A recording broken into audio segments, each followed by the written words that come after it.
Good evening, everyone. Welcome to another episode of Frank and Sense. I'm your host, Dr. David Frank out of Walden Dental. No sponsors other than Walden Dental and maybe that new addition and knickknack to our office and studio. So let's get into this week's past news. First thing, starting off with Doge and the consistent messaging that they're trimming constant fat and really the waste, fraud, and abuse. More importantly, now what's happening with this infamous email, the directions of please give us your top 5 bullet points of what you've done for the week. For the life of me, I cannot understand why that has triggered people to the extent it has. It has triggered so much that we have Minority Leader Joaquin Jeffries and many others of the Democratic Party constantly hitting the drumbeat as far as how this is really going to destabilize America and somehow throwing in another threat to democracy.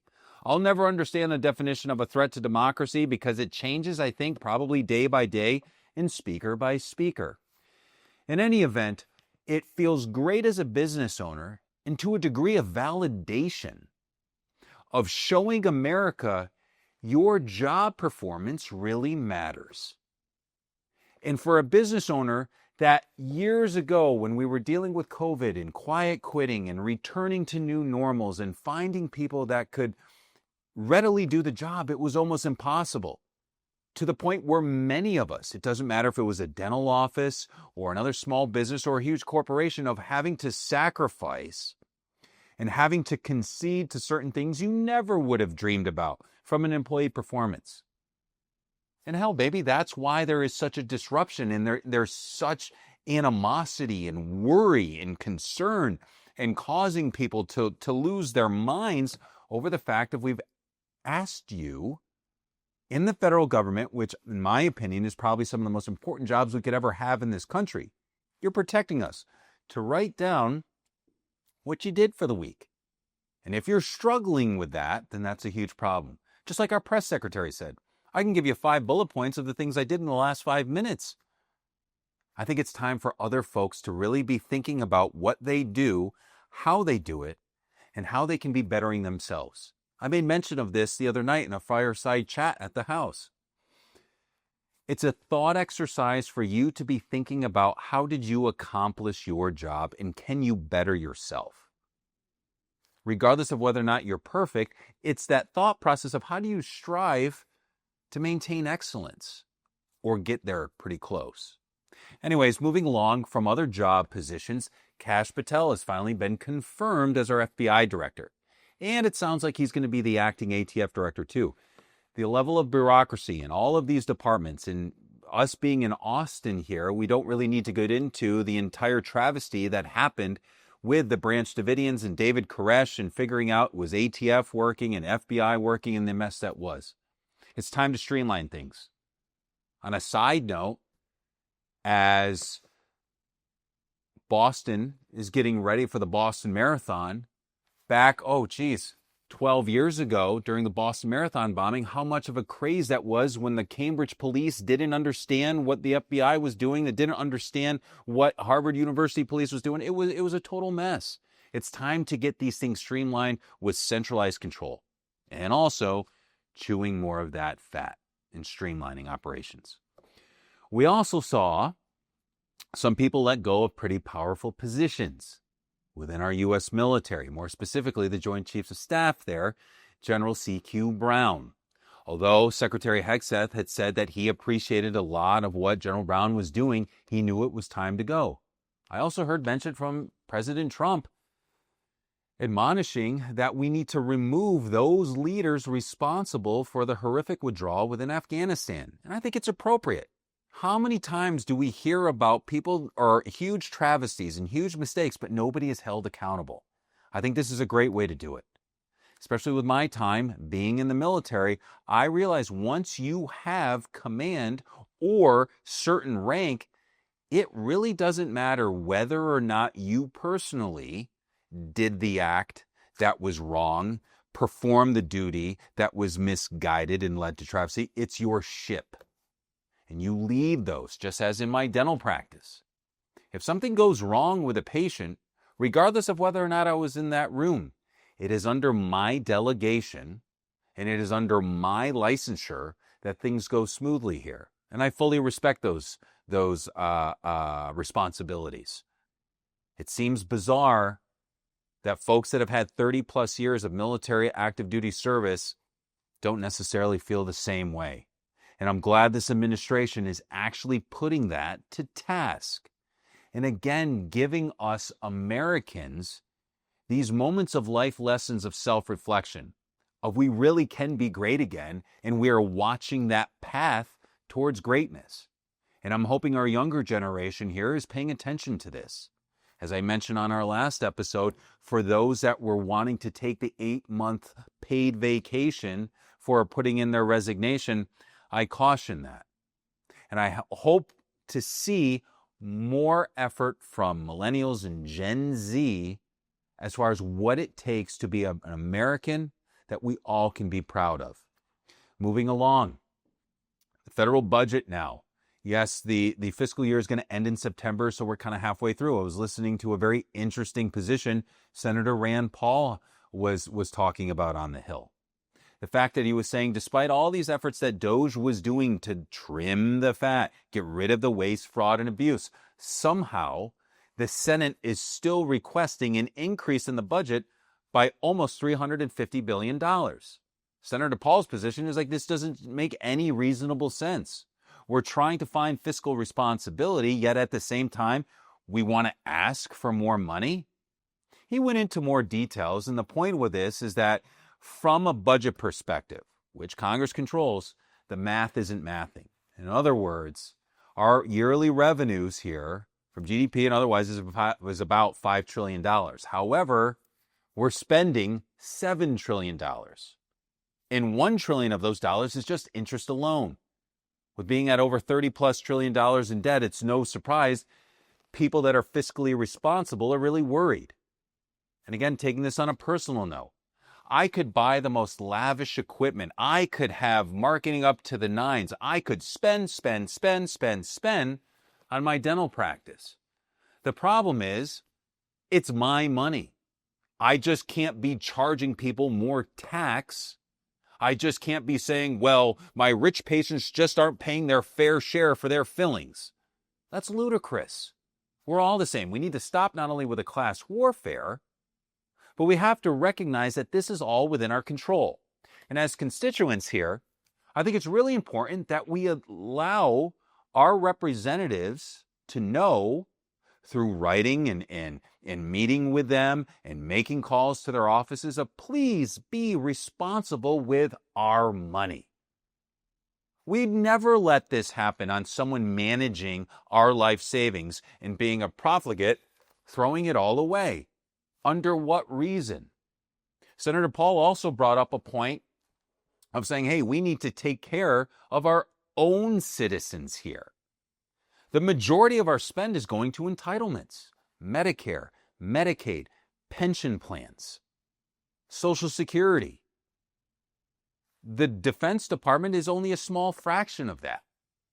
And it's really challenging when we're spending so much and then we want to have some sort of entitlement program for people we'll never meet, like in Ukraine. And he was mentioning on a colleague of his on the other side of the aisle, a Democrat mentioning, well, why can't we pay for both? It shouldn't be about the money. It is about the money. But if they really feel like it's not about the money, I think it's about time those representatives decide that they're going to volunteer their time.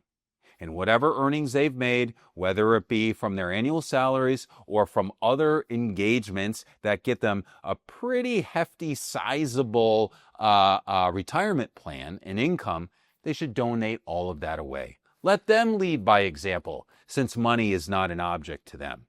But I know it's an object to us. And it's important that we keep charging forward with our elected representatives to let them know it's not fair.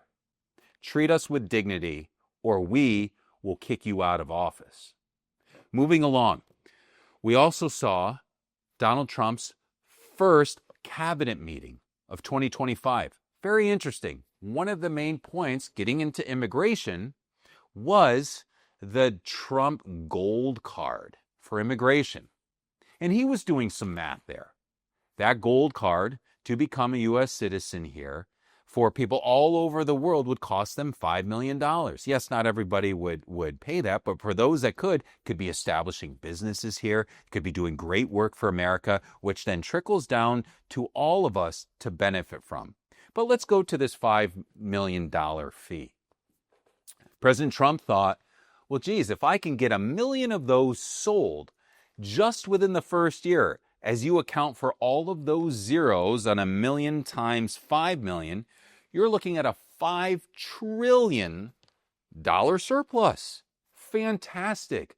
Boy, what a way to control immigration and reap the benefits of immigration.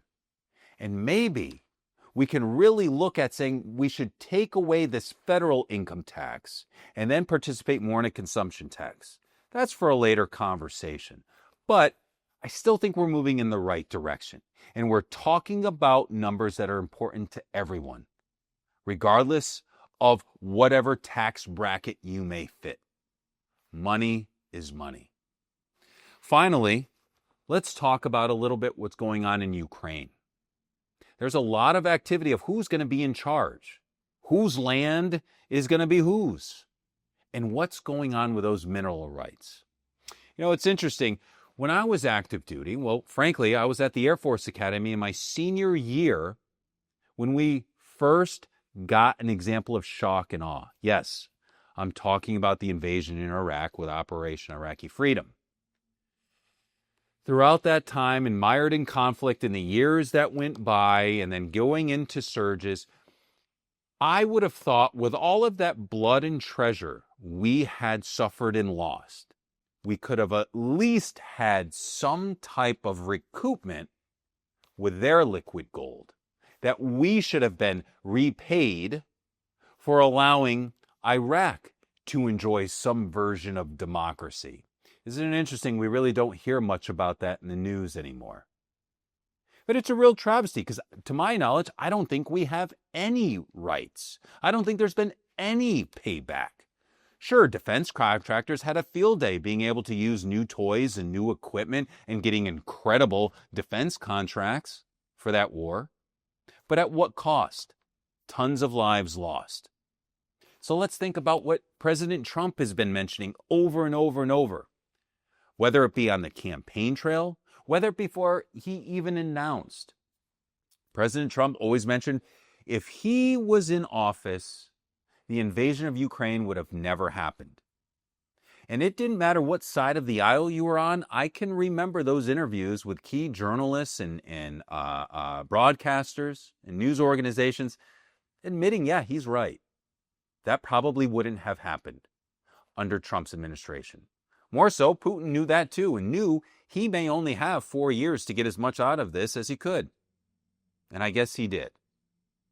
Regardless of whether or not you think Putin is a bully, which I certainly do, it's time to come to the negotiating table. At the end of the day, if you want the punches to stop, you're going to have to confront that bully. And let's talk about Volodymyr Zelensky, President Zelensky. I don't really know enough about him and his performance. It seems like he's everywhere. My opinion when this war broke out was that his life was in constant danger. For where he's having a lot of these press conferences and interviews, it doesn't seem like he's in danger. And yes, it's not my opinion, but I've heard it from many others, and I kind of get a chuckle out of it too. He's the only wartime president that's actually probably getting a little fatter. I don't know how, but someone's making money doing something over there. Having said that, President Zelensky has offered to step down for the betterment of his country. I know he won't allow any free and fair elections while the war is going on, probably for some versions of a threat to democracy. It seems like the catch-all phrase. But I'm happy to at least see that there may be some type of discussion for an end in sight. I know some folks feel like it is our moral duty and obligation as Americans to make sure that the Ukrainians continue their fight. But again, what cost? Their military conscriptions is a mess. They are now allowing men who should have been retired not only from military service, but actually any employment to now go back to the military. They're just running out of folks. This may be our new version of a full-on drone warfare, and we may see more of that as far as like an alternative style of trench warfare with a new no man's land.